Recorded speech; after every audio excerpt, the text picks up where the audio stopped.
உங்கள் தங்க நகை விற்று உடனடி பணம் பெற மேக்ஸ் கோல்ட் கால் 04445454545. தமிழகம் முழுவதும் சுற்றுப்பயணம் போயிட்டீங்க. அந்த குறிப்பா தென் மாவட்டங்கள்ல கட்சி நீக்கா இருக்குன்னு சொன்னாங்க. இப்போ அங்க எப்படி இருக்கு, வரவேற்பு எப்படி இருக்கு? இப்போ நீங்க உங்க தொலைக்காட்சி இருக்குல்ல, எடுத்து போட்டுட்டு இருக்காங்களா, அதுல பார்த்து தெரிஞ்சுக்க. இன்னொன்னு இன்னைக்கு வந்து புதுசா திருமாவளவன் நேற்று ஒரு கருத்து சொல்லியிருக்காரு. எம்ஜிஆர் தான் திராவிட கட்சிக்கு பார்ப்பனரை தலைவராக்கிறதுக்கு இது பண்ணிருன்னு ஒரு விமர்சனம் இருக்கு அப்படின்னு நேற்று வந்து ஒரு விமர்சனம். அதாவது எங்க எம்ஜிஆர பேசுறதுக்குலாம் அவருக்கு வேணும், யாரா எப்படி பேசணும்னு தெரியணும். பொன்மனச்செம்மல் புரட்சித் தலைவர் எம்ஜிஆர் நம்முடைய தமிழ்நாட்டு மக்கள் தெய்வமாக நினைக்கிட்டு இருக்காங்க. அப்படிப்பட்டவர்களை இவர் விமர்சனம் செய்தா அரசியல்ல காணாம போயிடுவார். அதாவது இரண்டாவது, அதிமுக பொறுத்த வரைக்கும் நான் ஏற்கனவே பல பொதுக்கூட்டத்தில் சொல்லிக்கிறேன், ஜாதிக்கும் மதத்திற்கும் அப்பாற்பட்ட கட்சி.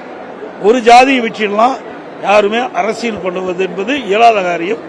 இன்றைக்கு தமிழகத்தை பொறுத்த வரைக்கும் பொன்மனச்செம்மல் புரட்சித் தலைவர் எம்ஜிஆர் காலத்திலும் சரி, இதையும் புரட்சித் தலைவர் அம்மா காலத்திலும் அவருடைய மறைவுக்கு பிறகு எல்லா கூட்டத்திலும் நான் பேசி வரேன்.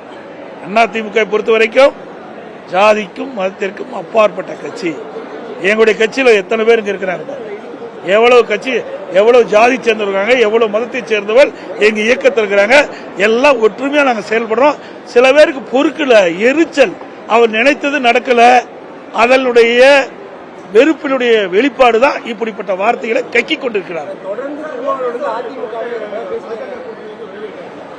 அது அவரை தான் கேட்கணும், அவர்கிட்ட கேட்கிற கேள்வி அவர்கிட்ட கேளுங்க.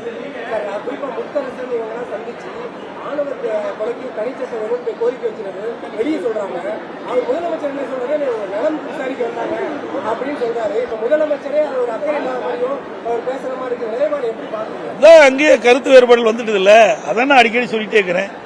அந்த கூட்டணி இன்னும் 8 மாதத்துக்குள் நிலைக்குமா நிலைக்காது என்பது நீங்க சொன்ன அந்த கருத்தின் அடிப்படையிலே புரிகிறது.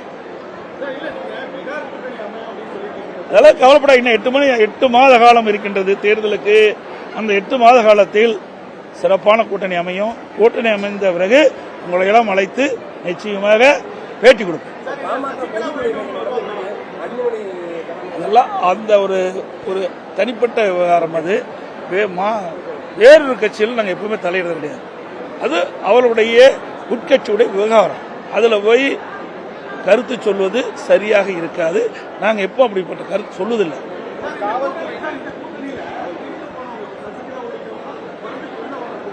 நீங்க இப்படியே கேள்வி கேட்டு எத்தனை தடவை தான் இந்த கேள்வி அப்படிங்க.